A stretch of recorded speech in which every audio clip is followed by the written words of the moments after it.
A'udzubillahi minasyaitonirrajim. Bismillahirrahmanirrahim. Rabbi shrah li sadri wa yassir li amri wa hlul 'uqdatam min lisani yafqahu qawli. Rabbi zidni ilma, Rabbi zidni ilma, Rabbi zidni ilma. Rabbi anzilni munzala mubaraka wa anta khairul munzilin. Subhanaka la ilma lana illa ma 'allamtana innaka antal alimul hakim. Rabbi a'udzubika min hamazati syayatin wa a'udzubika rabbi ayyahdurun.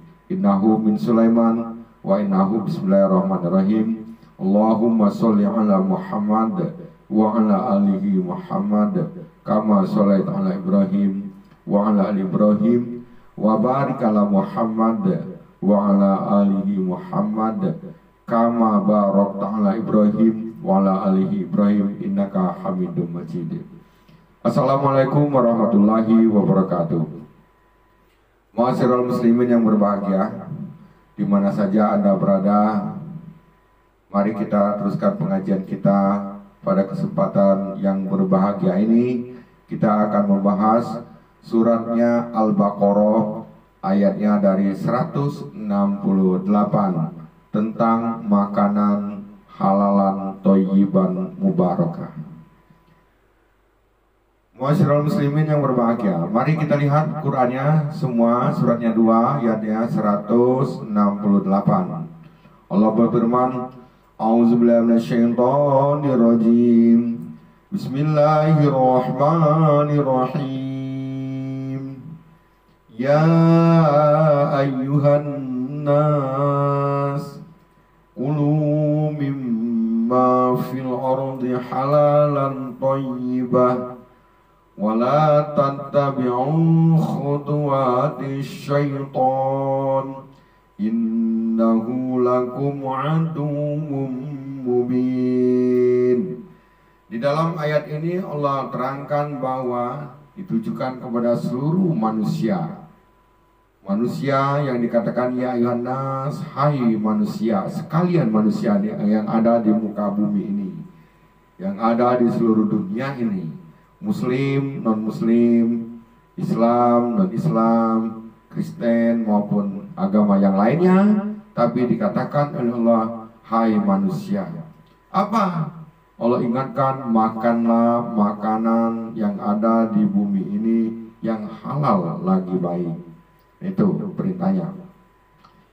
Yang kedua, larangan wala tattabi'u khutuwati syaiton, dan janganlah kamu ikuti langkah-langkah syaiton. Kenapa Allah melarang kita untuk mengikuti langkah-langkah syaiton? Karena sesungguhnya syaiton itu musuh yang nyata bagimu. Nah ini, pertama Allah suruh kita, siapapun dia, manusia yang ada di muka bumi ini, untuk memakan makanan yang halal lagi baik. Pertama, prosesnya dapatnya halal, atau mungkin itu hasil usaha, kerja keras, atau dapat hadiah, atau untung bisnis, atau dia petani, semuanya halal dapat. Kemudian yang kedua, prosesnya kita keluarkan infaknya, zakatnya, sedekahnya. Nah ini yang kedua. Yang ketiga, kita belanjakan dengan barang yang halal, zat yang halal. Jangan dibelanjakan dengan makanan-makanan yang tidak halal. Yang keempat, prosesnya atau filter yang keempat adalah kita sebelum kita makan, kita sebut nama Allah, izin meminta kepada Allah bahwa ini rezeki dari Allah dengan mengucapkan Bismillahirrahmanirrahim. Yang kelima, jangan berlebih-lebihan. Nah ini Allah katakan semua manusia.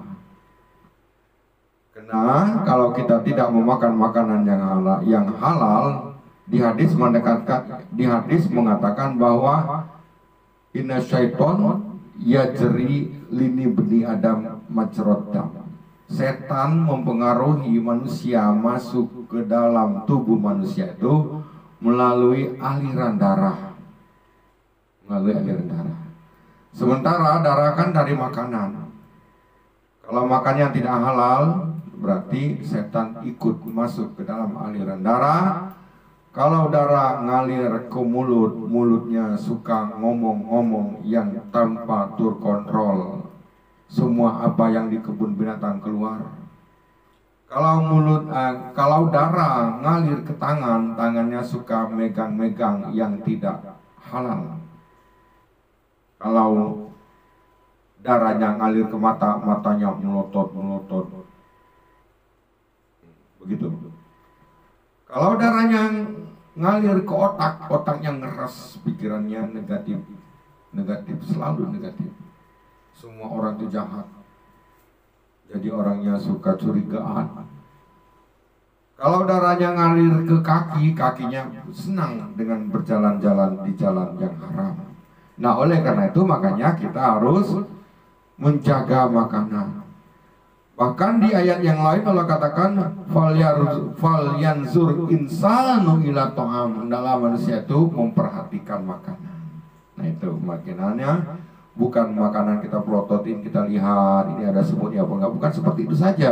Tapi makanan yang tadi yang sudah difilter, yang pertama dapatnya halal, yang kedua dikeluarkan zakat infak sedekahnya, yang ketiga dia harus dibelanjakan dengan barang yang halal, dan yang keempat makannya itu menyebut nama Allah, yang kelima jangan berlebih-lebihan. Nah, ini makanya kata Allah, kalau orang itu tidak mengeluarkan zakat infak sedekahnya, di dalam surat 3 ayat 92 Allah berfirman, auzubillahi minasyaitonir rajim, lan tanalul birra hatta tunfiqu mimma tuhibbu. Kamu sekali-kali tidak akan mendapatkan kebajikan, kebaktian yang sempurna sebelum kamu menginfakkan sebagian harta yang kamu cintai. Ini Allah ingatkan kita. Masyarul muslimin yang berbahagia. Kita lanjutkan lagi ayat 169-nya.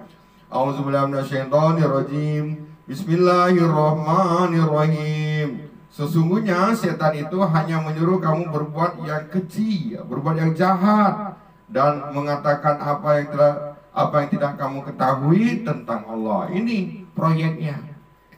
Proyeknya kalau setan sudah mengikuti kita, sudah masuk dalam aliran darah, maka dia selalu mengatakan, menyuruh kita untuk berbuat keji, berbuat jahat, berbuat tidak senonoh. Ini setan.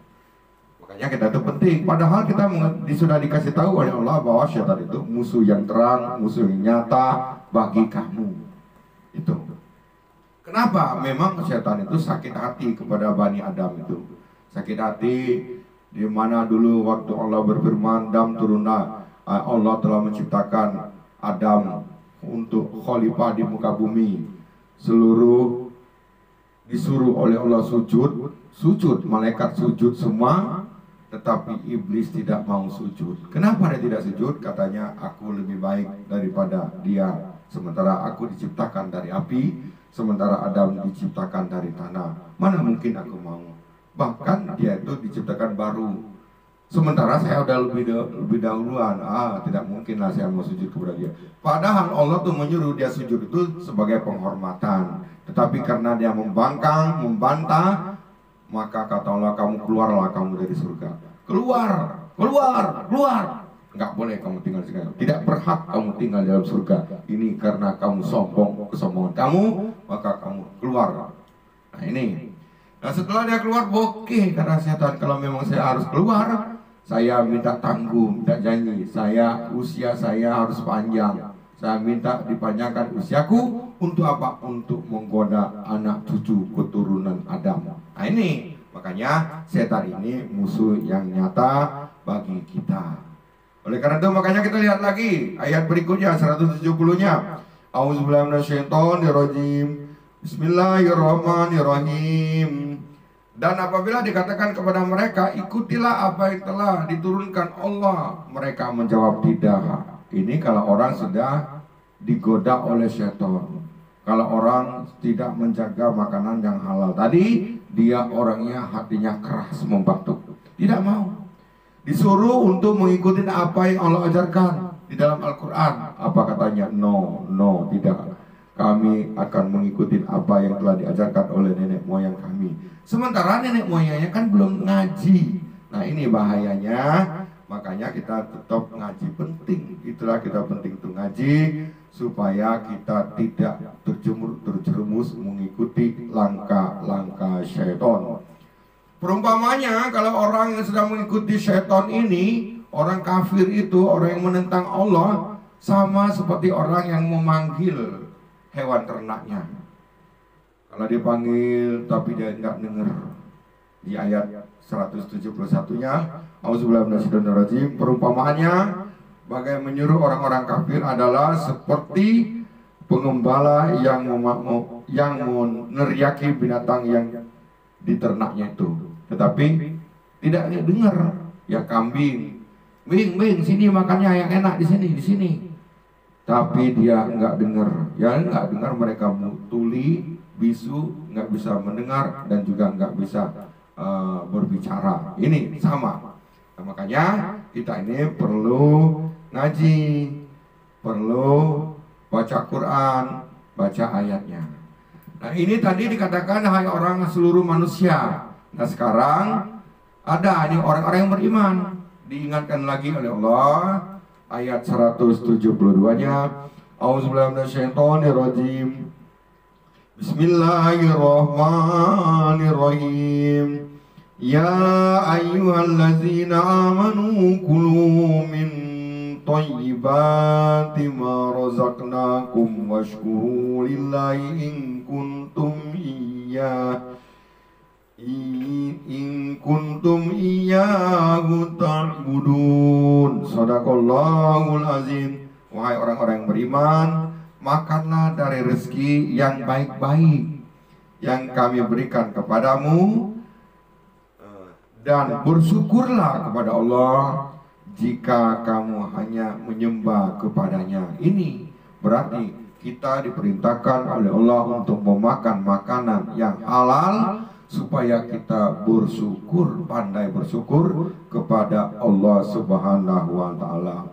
Nah, ini zatnya di ayat 173-nya. Auzubillahi minasyaitonirrajim. Bismillahirrahmanirrahim. Sesungguhnya dia hanya mengharamkan atasmu satu, bangkai. Bangkai itu adalah binatang yang tidak sempat menyembelihnya, dia mati. Yang kedua, darah yang mengalir seperti orang yang menyembelih hewan, ditampung darahnya, itu marus, itu haram. Yang ketiga, bangkai, darah, daging babi haram. Kemudian yang keempat, hewan yang disembelih disebut nama selain Allah, ini haram juga. Haram, nggak boleh kita makan. Haram itu adalah terlarang. Nanti bahaya kalau kita makannya. Kenapa dilarang? Karena ini merusak keimanan kita, merusak otak kita, merusak pikiran hati kita, merusak mata kita, dan merusak semua organ tubuh kita kalau kita makan makanan yang tidak halal. Oleh karena itu makanya salah kalau cerita tentang makanan yang halal. Saya teringat di satu kisah seseorang pemuda pengembara. Dia tuh pinter, tapi dia ingin tetap mencari ilmu. Dia pergi berhari-hari melewati satu sungai. Di tepi sungai, di pinggir sungai, dia melihat satu buah apel yang hanyut. Diambilnya, kemudian dimakannya. Pas lagi dimakannya, dia baru ingat, ya Allah, ini apel yang saya makan, ini pasti ada pemiliknya. Pasti ada pemiliknya ini. Saya harus minta izin dan minta keikhlasan kepada si pemilik apel tersebut. Akhirnya apa? Dia berjalanlah menelusuri sungai, berjalan jauh, lama-kelamaan ketemulah dengan kebun apel. Langsung dia panggil, Assalamualaikum, dipanggilnya. Mendengarlah seseorang bapak tua. Ada apa? Katanya. Oh, anak muda. Ya, ini yang punya kebun apel ini punya bapak. Ya, katanya, punya saya. Saya minta keikhlasannya saya karena sudah memakan buah apel bapak yang hanyut di aliran sungai. Saya makan, makanya tanpa seizin bapak saya langsung makan. Makanya saya minta keikhlasan, minta keridoannya kepada bapak. Tapi apa kata bapak? Saya tidak mau mengikhlaskannya, tidak mau merelakannya apel yang kau makan itu. Aduh, katanya Pak, mohonlah Pak, jangan sampai demikian Pak. Kasihan saya ini seorang pengembara ingin menuntut ilmu.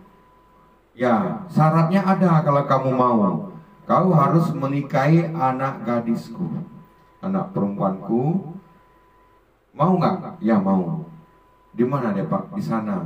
Tapi dia itu buta katanya, tuli, bisu, dan lumpuh.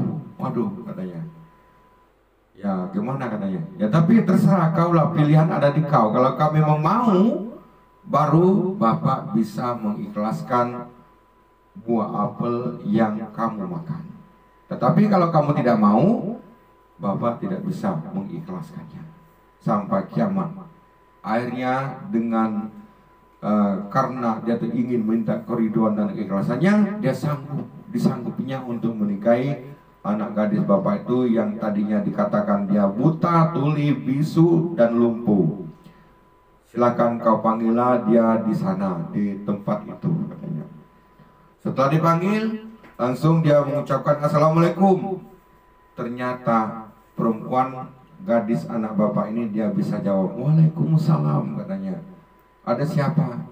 Nah, langsung dia panggil bapak katanya. Bapak, ini bukan anak bapak katanya. Tadi bapak bilang anak bapak bisu, tapi ternyata dia bisa jawab salam saya. Oh begitu katanya. Nah, terus langsung didekatinya pemuda itu oleh bapaknya, baru dijelaskan oleh bapak itu, katanya anak saya ini dia memang bisu, tidak bisa berbicara selain pembicaraan Al-Quran atau pembicaraan yang baik-baik. Dia buta, dia tidak bisa melihat kegelapan yang lainnya, tetapi dia bisa melihat yang terang, melihat Al-Quran bisa, melihat yang halal-halal bisa, tapi yang haram-haram dia tidak bisa melihatnya. Dia bisu, dia tuli, dia juga tidak bisa mendengar perkataan-perkataan yang tidak baik. Yang dia bisa dengarkan ucapan-ucapan yang baik. Lumpuh, dia juga tidak bisa berjalan di jalan-jalan yang tidak diridhai oleh Allah, tapi dia bisa berjalan untuk di jalan Allah, seperti ya ke majelis taklim, kemana-mana, hubungan silaturahim dia bisa. Nah inilah yang bapak katakan. Nah ini ternyata inilah pilihannya, bahwa gadis ini ternyata kaulah. Saya tidak mau menikahkan kepada lelaki yang sembarangan, kecuali orang yang soleh, orang yang pintar, yang soleha, yang berbakti. Ini katanya. Nah inilah cerita singkat bahwa bagi orang yang menjaga makanan, dia bisa, tadinya dia seorang pengembara, akhirnya dapat seorang gadis yang cantik sekali. Mudah-mudahan dengan pengajian kita yang singkat ini dapat kita pahami, dapat kita hayati, dapat kita amalkan di dalam kehidupan kita sehari-hari. Lebih dan kurangnya mohon maaf. Wassalamualaikum warahmatullahi wabarakatuh.